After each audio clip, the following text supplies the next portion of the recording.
Hello guys! Welcome back! Guys, again, magmumukbang na naman tayo ng mochi Japanese rice cake, guys. Japanese style glutinous rice cake. So, ito yan guys, yung mga sinasabi ng mga estudyante ko na mochi. Ito ay mochi, Japanese food, mochi. So, meron siyang mga color. So, actually, meron siyang whole na isang pack na green lang. Meron siyang, yung ito, tali-isang pack. So, ito na yung pinili ko. And one pack, andito na lahat. Para matikman natin. Kasi last time, ang natikman natin ay yung sesame seeds lang. So, ngayon, itong white lang. Okay. So, ngayon guys, titikman natin yung iba't ibang ano. So, unahin natin to. Ay, na kung anong flavor ito. Walang nakalagay yung mga different flavors. So, tikman natin. Ayan siya, oh. May mga sesame, I don't know, sesame seeds ba yan? Yee! Tikman natin, guys. Ah, diba? Tikman natin. Ano nasa ilalim? Ang sarap. Sarap. I don't know kung anong nasa ilalim. Ganito pala siya. May ano siya sa ilalim. I don't know kung ano yan.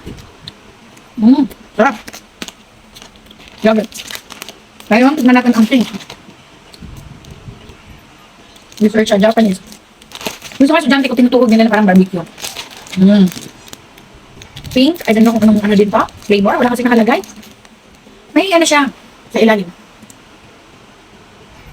Parang something, maamoy yung ilalim niya. Ibang amoy ko, ang sarap. Ano kaya to? Very, very healthy ang food nila. Parang durian? I don't know.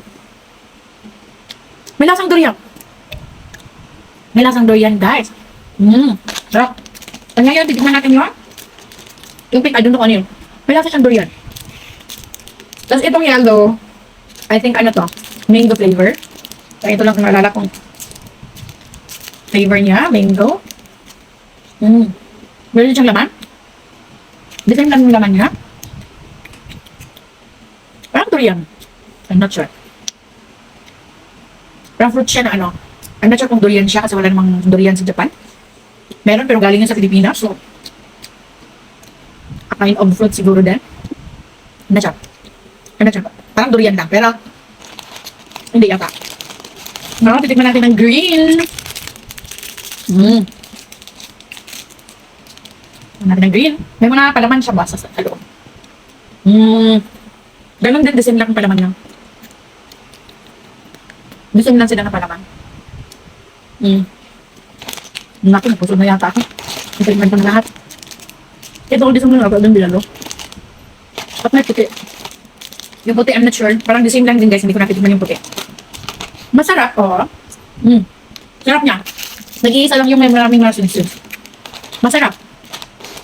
Pero parang mas gusto ko yung may sesame seeds. Wala pala dito kasama yung may sesame seeds sa loob. Yung ano niya. Masarap. Masarap siya actually. Bakit natikman ko na yung mga sinasabi ng mga estudyante ko. So dahan-dahan kong tinitikman yung mga gusto nila. I mean yung mga food nila. Kasi ako curious ako. Tinatanong ko kasi sila lagi ang kinakain nila. Tapos sinasabi nila, ito yung kinakain nila, gano'n. So, nagre-research ako kung ano yung mga kinakain nila. Ako curious, kasi mukbanger nga tayo, no? Ayan, tinikman ko na. Mochi. Sarap.